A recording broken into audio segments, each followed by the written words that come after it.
কেউ কারোর মাধ্যমে সালাম পাঠালে তার উত্তরে কি বলবো? মা বাবাকে কষ্ট দিলে কি হয়?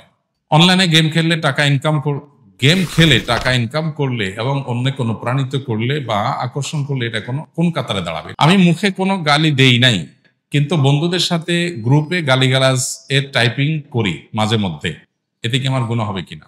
কোনো খারাপ কথা মুখ দিয়ে বললেই শুধু খারাপ হয় না, ওইটা টাইপ করে লিখলেও কি হয়? খারাপ হয়। কোনো খারাপ কথা মুখে বললেই শুধু গুনাহ হয় না, ওইটা কলমে লিখলেও কি হয়? গুনাহ হয়। এজন্য আমাদের সব ধরনের জবানের হেফাজত করা উচিত। জবানের হেফাজত বলতে শুধুমাত্র দুই ঠোঁটের হেফাজত বা জিহ্বার হেফাজত বা মুখের হেফাজত না।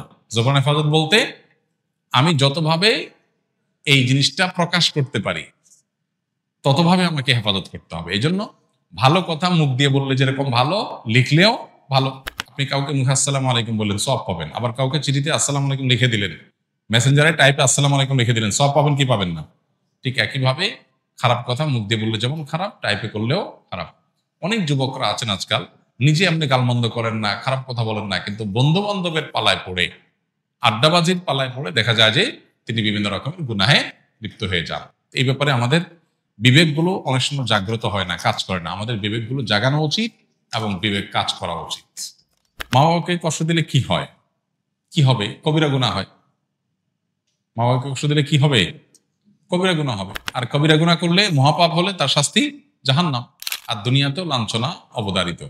এই জন্য আল্লাহ তাআলা বলেছেন যে মা বাবা তাদেরকে কখনো ধমক দিয়ে কথা বলা যাবে না, এবং তাদেরকে উফ বলা যাবে না। তাদের সামনে আব্দুল্লাহ ইবনে আব্বাস রাদিয়াল্লাহু তাআলা বর্ণিত এক হাদিসে আছে, তিনি বলেছেন যে মা বাবার সামনে কাপড়ও ঝাড়া যাবে না, যে কাপড়ের ধুলাবালি এটা ঝাড়বে মা বাবার সামনে, এটাও বেয়াদবির শামিল, এটাও হুকুকুল ওয়ালিদাইন বা মা বাবার অবাধ্যতার শামিল। তাহলে কতটা নম্রতা তাদের সামনে দেখাতে হবে। আমরা আজকাল অনেক ছাত্ররা শিক্ষকের সামনে যেরকম মর্যাদা দেখায়, যদিও সেটাও আজকাল হারিয়ে যাচ্ছে, মাদ্রাসার ছেলেদের মধ্যে এখনো আছে, ওস্তাদের সামনে যেরকম মর্যাদার সাথে বিনয়ের সাথে নিজেকে উপস্থাপন করে, মা বাবার সামনে সেরকম থাকতে হবে। আমাদের হলো মা বাবা হলেন এমন মানুষ যে যার সাথে সবসময় 24 আওয়ার্সে যে কোনো সময় ঝাড়ি দিয়ে কথা বলা যায়। বিশেষ করে মা মানুষটাই এমন, আমরা মনে করি যে চোখ বন্ধ করে অটো ঝাড়ি দেওয়া যায় যাকে, তিনি হলেন কে? মা। অথচ সবচেয়ে বেশি রেসপেক্ট, সবচেয়ে বেশি সম্মান পাওয়ার কথা তাদের সামনে মাথা উঁচু করে উচ্চ গলায় কথা বলারই কথা না।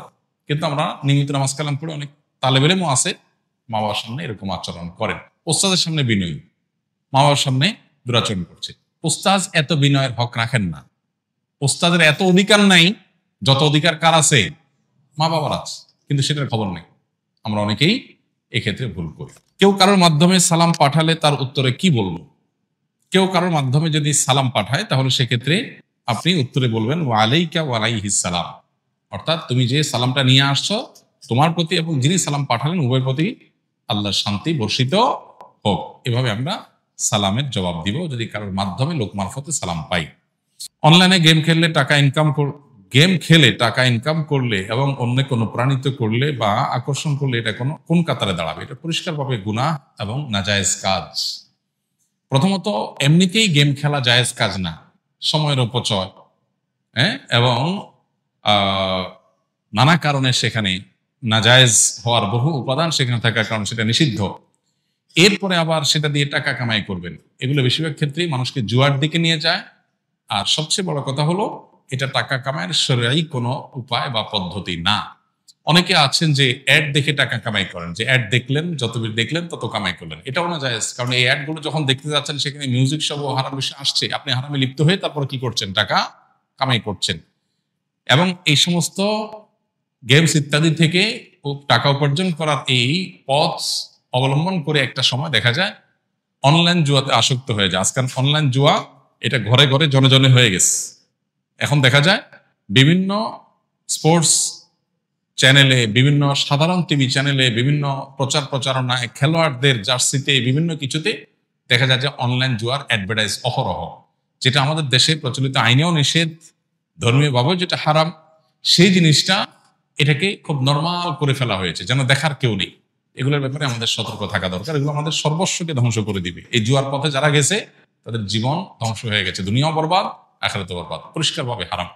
আজকাল দেখা যায় এই যে বিভিন্ন সময় বিশ্বকাপ, ফুটবল হয়, ক্রিকেট হয়, বিভিন্ন খেলা হয়, এগুলোকে কেন্দ্র করে এলাকায় এলাকায়, মহল্লা মহল্লায় জুয়ার আসর বসে, ছেলেরা মেয়েরা বাজি ধরে। এই যে বাজি, এই যে জুয়া, এগুলো পরিষ্কারভাবে হারাম।